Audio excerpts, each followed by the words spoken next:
Jaganmohan Reddy deputy CM Pawan Kalyan గారిపై అనుచిత వ్యాఖ్యలు చేశారు. మీ అభిప్రాయం? జగన్మోహన్ రెడ్డి మా పవన్ కళ్యాణ్ గారిని నువ్వు కార్పొరేటర్కి ఎక్కువ, ఎమ్మెల్యేకి ఎక్కువ అన్నావు కదా, అసలు నువ్వు ఆ కార్పొరేటర్ స్థాయికి కూడా నువ్వు పనికొస్తావా? నువ్వు కార్పొరేటర్ స్థాయికి కూడా పనికిరావు. నువ్వు సీఎం పదవి వచ్చింది, అది నీ అదృష్టం అని నువ్వు భావించు.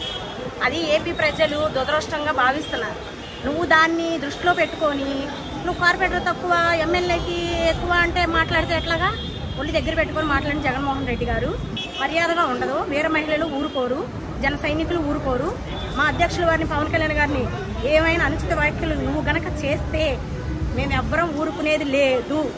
అది గుర్తు పెట్టుకొని ఒళ్ళు దగ్గర పెట్టుకొని నేలకు అదుపులో పెట్టుకొని మాట్లాడండి. నరవనేలి నేలకు కదా అని చెప్పి మీ ఇష్టం వచ్చినట్టు మాట్లాడితే ఎవరు ఊరుకోరు. ఎక్కడ అర్థమవుతుందా? జగన్మోహన్ రెడ్డి గారు మీకే చెప్తున్నాం. ఏదో తండ్రి భరోసాతో నువ్వు ఏదో సీఎం అయిపోయాం, పెద్ద సంఖ్యలు ఎగరేసుకుంటున్నావు. ఆయన ఏది లేకుండా, వెనకాల ఏ సపోర్టు లేకుండా వచ్చి ఈ రోజున జనసేన పార్టీ 21 సీటుకి 21 సీట్లు మేము సాధించుకున్నాం. నువ్వు సాధించి చూపించు. నువ్వు వెనకాల కేడర్ లేకుండా, నీ తండ్రి పేరు ఉపయోగించకుండా నీకంత సీన్ లేదు. ఎందుకు నువ్వు మళ్ళీ మాట్లాడతావు కార్పొరేటర్కి ఎక్కువ, ఎమ్మెల్యేకి తక్కువ అని దగ్గర పెట్టుకొని మాట్లాడిన జగన్మోహన్ రెడ్డి గారు ఇంకొకసారి కనుక పవన్ కళ్యాణ్ గారిని, మా అధ్యక్షులు వారు పవన్ కళ్యాణ్ గారిని కానీ, అసలు వాళ్ళ కుటుంబ సభ్యులను కానీ నువ్వు గనక ఏమైనా నోరు జారి మాట్లాడావా నేలకు చీరేస్తాం. ఒళ్ళు దగ్గర పెట్టుకొని మాట్లాడిన జగన్మోహన్ రెడ్డి గారు. ప్రజెంట్ అయితే జగన్ గారిని ఎవరు పట్టించుకోవట్లేదు కదండి. ఇప్పుడు ఏదన్నా నేము ఫేమ్ రావాలంటే అది నెగిటివ్ ఆర్ పాజిటివ్. ప్రజెంట్ ఉన్న సోషల్ మీడియా నెగిటివ్ని పాజిటివ్ని ఒకే రకంగా చూస్తుంది. పాజిటివ్ ఉండాలి అంటే మన దగ్గర పాజిటివ్ ఉంటేనే పాజిటివ్ బయటకు వస్తుంది.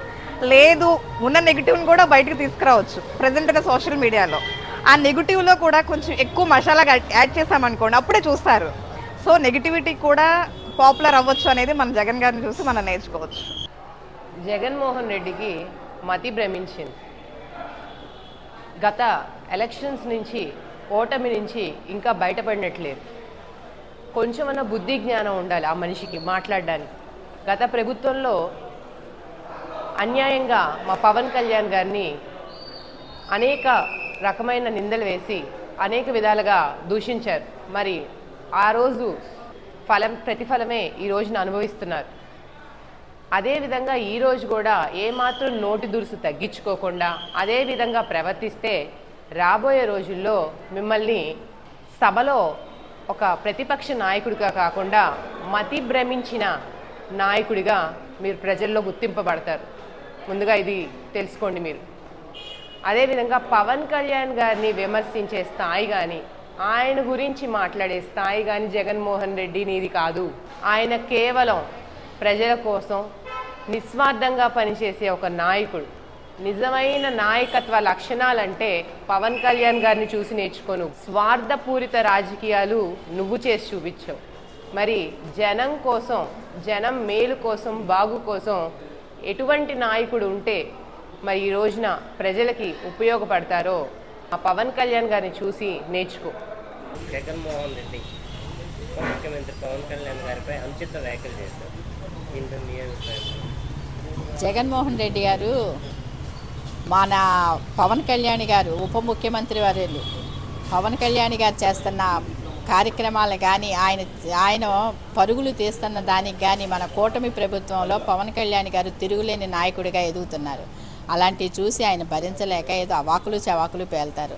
ఆయనకి ఎప్పుడైతే ఆయన ఓడిపోయాడో అప్పుడే ఆయనకి మతి భ్రమించింది. అట్లాంటి నాయకుడి గురించి మనం ఆయన్ని ఎందుకు జనాలు ఎన్నుకున్నారు? నువ్వు కూడా ఈ అసెంబ్లీకి వెళ్ళి ఇక్కడ జనాలకి ఏం సమస్యలు ఉన్నాయి అన్నీ కూడా వాటి గురించి మాట్లాడు. నాకు ప్రత్యేక హోదా ఇస్తే కానీ నేను అసెంబ్లీలో అడుగుపెట్టను అంటే అది చేతకాంతనం అనమాట. 11 సీట్లు వాళ్ళకి ప్రత్యేక హోదా ఎలా ఇస్తారు? ఆ మాత్రం కూడా జ్ఞానం లేని అవివేక్. జగన్మోహన్ రెడ్డికి కడుపు మండుతుంది. ఎవరన్నా ప్రతిపక్ష హోదా అయినా అధికార పక్ష హోదా అయినా ప్రజలు ఇవ్వాలి, మనం అడుక్కుంటే రాదు. పోయినసారి 2019 అప్పుడేమో నేను సీఎం అయితేనే అసెంబ్లీకి వస్తానని అప్పుడు మాట్లాడాడు. 5 ఏళ్ళు సీఎం ఇచ్చారు. ఇచ్చినందుకు ప్రజల్ని ఉద్ధరించింది ఏమీ లేదు, రాష్ట్రాన్ని అభివృద్ధి చేసింది ఏమీ లేదు. రాష్ట్రం నాశనం అయిపోయింది 5 ఏళ్లలో కూడా. అలాగే మహిళలకి రక్షణ లేదు, యువతకు ఉద్యోగాలు లేవు. ఎలా అయిందంటే 20 సంవత్సరాలు వెనక్కి వెళ్ళిపోయే విధంగా రాష్ట్రాన్ని సర్వనాశనం చేసిన ఘనత ఏదైనా ఉందంటే అది జగన్మోహన్ రెడ్డి అని నేను తెలియజేస్తున్నాను. ఇప్పుడు ఏంటంటే ప్రజలు తెలుసుకొని 11 సీట్లకు పరిమితం చేసి ఇప్పుడేం మాట్లాడుతున్నాడంటే మాకు ప్రతిపక్ష హోదా ఇవ్వండి అని చెప్పి అడుక్కుంటున్నారు. ఏ హోదా అయినా ఎవరు ప్రజలు ఇవ్వాలి, అది ఫస్ట్ మీరు తెలుసుకోండి. ఎంతసేపు నేను సీఎంగానే ఉండాలి, 30 ఏళ్ళు ఉండాలి, 50 ఏళ్ళు ఉండాలంటే కుదరదు. ప్రజలకి ఎవరికి సీఎం ఇవ్వాలి, ఎవరికి ప్రతిపక్షం ఇవ్వాలి అన్నీ కూడా ప్రజలు నిర్ణయిస్తారు. నీ పార్టీకి, వైఎస్ఆర్సీపీ పార్టీకి 11 సీట్లే ఎక్కువ అని చెప్పి ప్రజలు భావిస్తున్న విధంగా మీరు కూడా ఇంకా ఇప్పుడు కూడా అలాగే మాట్లాడుతున్నారు.